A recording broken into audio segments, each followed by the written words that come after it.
खबर इस वक्त आ रही है। महावीर मंदिर पहुंचे निशांत कुमार और पिता नीतीश कुमार के लिए उन्होंने भगवान के दरबार में पहुंचकर पूजा अर्चना की है। पिता के दीर्घायु होने की कामना उनकी तरफ से की गई। आज मुख्यमंत्री नीतीश कुमार का 75वां जन्मदिन है और इस अवसर पर वो भगवान के दरबार में पहुंचे और अपने पिता नीतीश कुमार के लिए भगवान से दीर्घायु होने की कामना करते नजर आए। तस्वीरें इस वक्त आपके टीवी स्क्रीन पर, जहां पर हनुमान मंदिर परिसर में देखिए इस वक्त मुख्यमंत्री नीतीश कुमार के पुत्र निशांत कुमार को आप देख पा रहे होंगे और पहुंचकर उन्होंने भगवान के सामने प्रार्थना की अपने पिता के लिए, उनके दीर्घायु होने के लिए। और पिता के दीर्घायु होने की कामना करने के साथ जब आज मुख्यमंत्री नीतीश कुमार का 75वां जन्मदिन मनाया जा रहा है, कार्यकर्ता से लेकर पार्टी और तमाम लोगों ने उन्हें बधाई दी। केक काटकर जन्मदिन मनाया जाता हुआ और इसी बीच उनके बेटे निशांत कुमार जो हैं वो पहुंचे महावीर मंदिर और भगवान के सामने प्रार्थना की, आशीर्वाद प्राप्त किया। पिताजी का ये साल मंगलमय हो, अच्छा से रहे, पिताजी स्वस्थ हों, दीर्घायु हों, जनता की सेवा करते रहे जैसे पहले से कर रहे हैं। तो पटना के महावीर मंदिर में पूजा करने के बाद निशांत कुमार मुख्यमंत्री आवास भी पहुंचे, जहां उन्होंने पिता नीतीश कुमार से मुलाकात कर आशीर्वाद लिया। इस मौके पर संजय झा भी मौजूद रहे, तो मुख्यमंत्री आवास पर भी निशांत पहुंचे और पिता से मुलाकात की, उनसे बतौर एक पुत्र आशीर्वाद लिया गया। और इससे पहले वो पहुंचे महावीर मंदिर और जाकर अपने पिता के लिए दीर्घायु होने की भगवान के सामने कामना करते दिखे।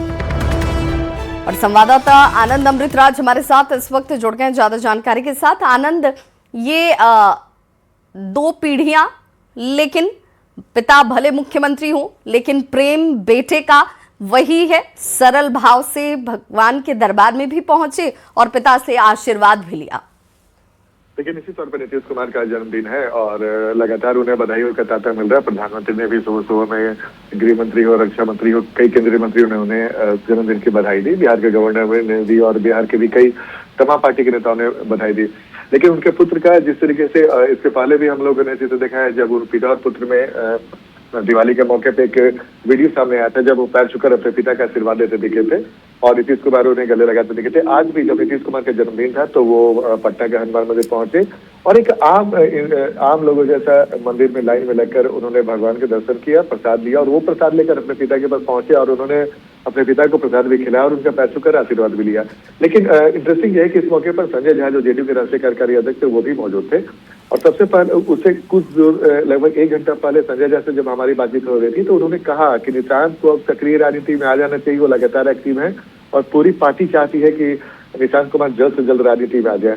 तो आनंद, इस बीच तो एक और कह लीजिए अंदेशा या इच्छा कि भाई कहीं जेडीयू राज्यसभा निशांत कुमार को तो नहीं भेजेगी।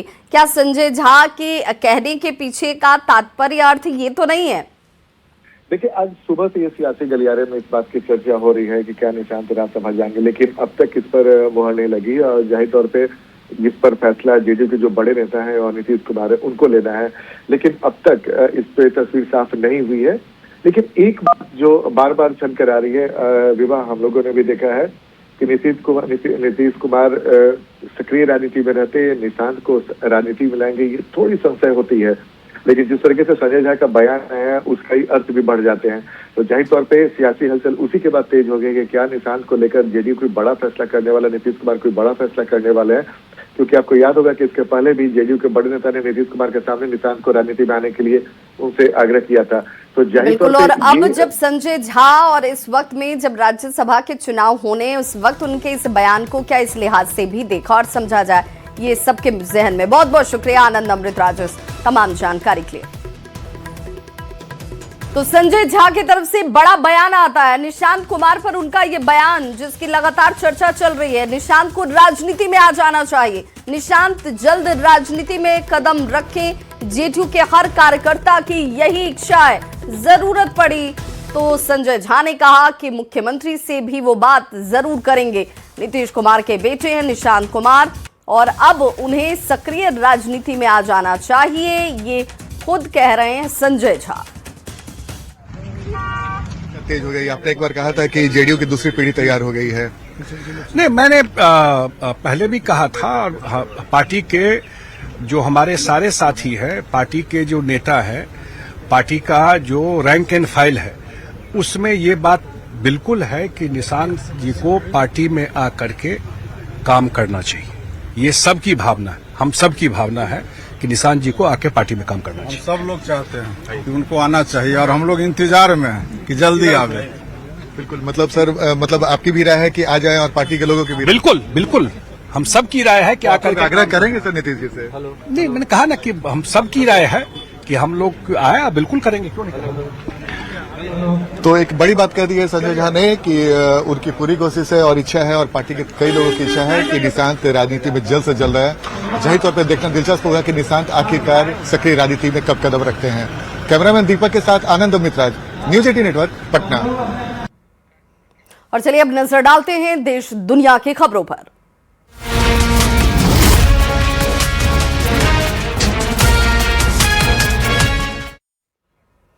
और बड़ी खबर, ईरान की राजधानी तेहरान में बहुत बड़ा हमला हुआ है। तेहरान में फ्रीडम टावर के पास यह हमला हुआ। इजराइल का हमला, तेहरान में रिहायशी इलाकों को इजराइल की तरफ से निशाना बनाया गया। तेहरान पर हमले का जबरदस्त वीडियो भी सामने आ चुका है और देखिए कैसे इजराइल के ये हमले जो हैं वो इस वक्त दहलाने के लिए काफी हैं। और देखिए किस तरीके से दूर तक सिर्फ धुएं का गुबार, राख और मलबे में तब्दील होते हुए ये रिहायशी इलाके नजर आते हैं। बताया जा रहा है कि तेहरान पर हमला किया गया और जिस इलाके में यह हमला किया गया वो रिहायशी इलाके हैं। ये देखिए किस तरीके से चंद पलों में ही सब कुछ खत्म होता हुआ, बारूद के ढेर में तब्दील होता हुआ तेहरान में फ्रीडम टावर के पास बताया जा रहा है कि ये जबरदस्त हमला इजराइल की तरफ से किया गया।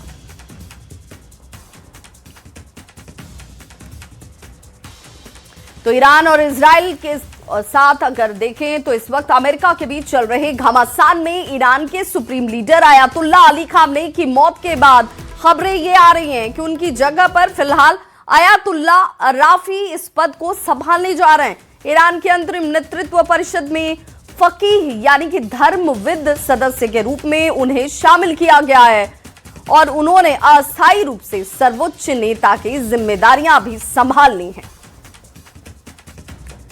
तो देखिए अयातुल्ला अराफी कार्यकारी यहां पर अध्यक्ष चुने गए हैं और सुप्रीम लीडर की भूमिका अब उनकी तरफ से कार्यकारी ही सही लेकिन अब निभाई जाएगी। उन्होंने अपने इस जिम्मेदारी को संभाल भी लिया है, सर्वोच्च नेता की ये जिम्मेदारी उन्हें सौंपी गई है और बताया जा रहा है कि नेतृत्व परिषद में जो अंतरिम नेतृत्व परिषद है उसमें फकीह यानी कि धर्मविद सदस्य के रूप में उन्हें शामिल करवाया गया।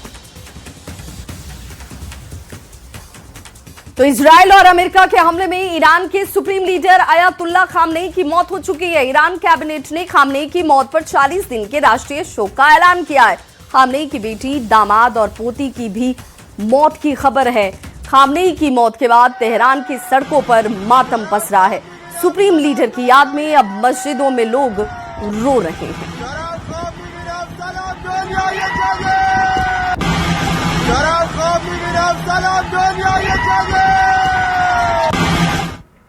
तो मिडिल ईस्ट में लगातार हो रही बमबारी का असर अब स्टूडेंट्स पर भी पड़ रहा है। यहां सीबीएसई की बोर्ड परीक्षाएं चल रही हैं। अब सीबीएसई ने क्षेत्र में 10वीं और 12वीं की बोर्ड परीक्षाएं स्थगित करने का फैसला किया है।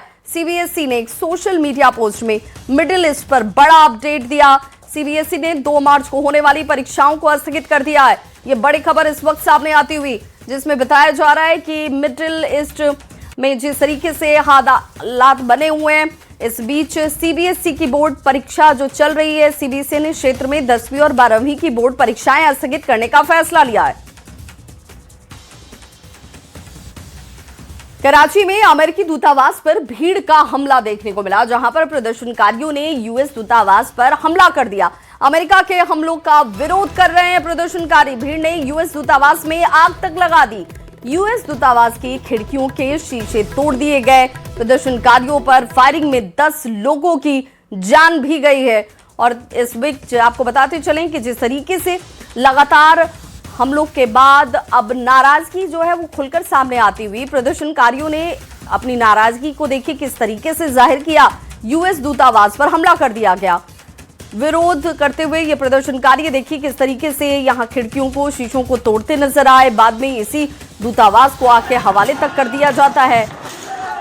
यूएस दूतावास की खिड़कियों को तोड़ा जाता है प्रदर्शनकारियों पर। हालांकि फायरिंग भी की गई और इसी दौरान 10 लोगों की जान भी गई है।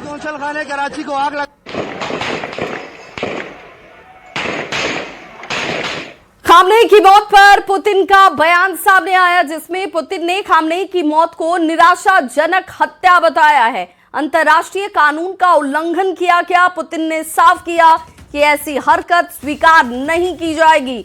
पुतिन की तरफ से खामनेई की हत्या को लेकर जो बयान सामने आया, उन्होंने कहा कि यह निराशाजनक हत्या है और इसे स्वीकार नहीं किया जाएगा। अंतर्राष्ट्रीय कानून का यह सीधे तौर पर उल्लंघन है।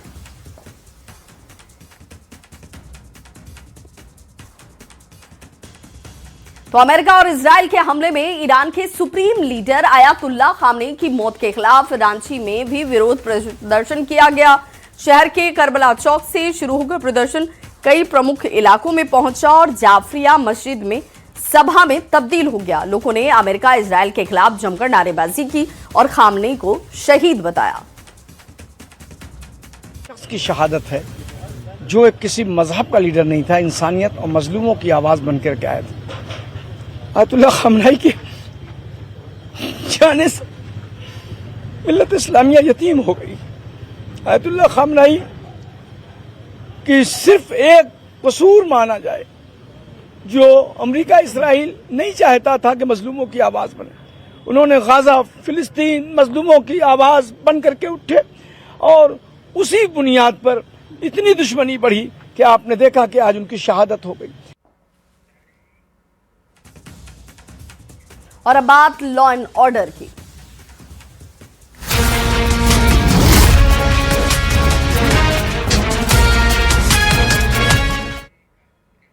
और बड़ी खबर आ रही है दरभंगा से, जहां पर बुजुर्ग की हत्या के बाद तनाव देखने को मिला है। बुजुर्ग अब्दुल सलाम की लोहे के रॉड से पीट कर हत्या कर दी गई। ईंट चोरी के बाद विवाद में हत्या की बात कही जा रही है। मुख्य आरोपी मनीष कुमार राम सहित 3 लोगों को गिरफ्तार किया गया है। तनाव को शांत करवाने के लिए डीआईजी, एसएसपी, डीएम, एसडीपीओ घटनास्थल पर खुद पहुंचे। हत्या में शामिल 5 में से 3 आरोपियों को गिरफ्तार किया गया। जलाम ये बताया जा रहा है कि जमालपुर थाना क्षेत्र के झगरुआ गांव की ये घटना है और स्थिति को काबू में रखने के लिए बड़ी संख्या में पुलिस बल की तैनाती है।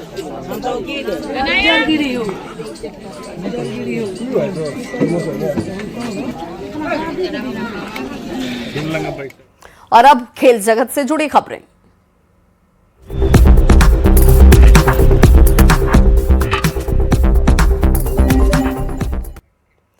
T20 वर्ल्ड कप में आज सेमीफाइनल के टिकट के लिए भारत और वेस्टइंडीज के बीच टक्कर होने वाली है। भारत और वेस्टइंडीज के बीच इस मैच को क्वार्टर फाइनल माना जा रहा है। कोलकाता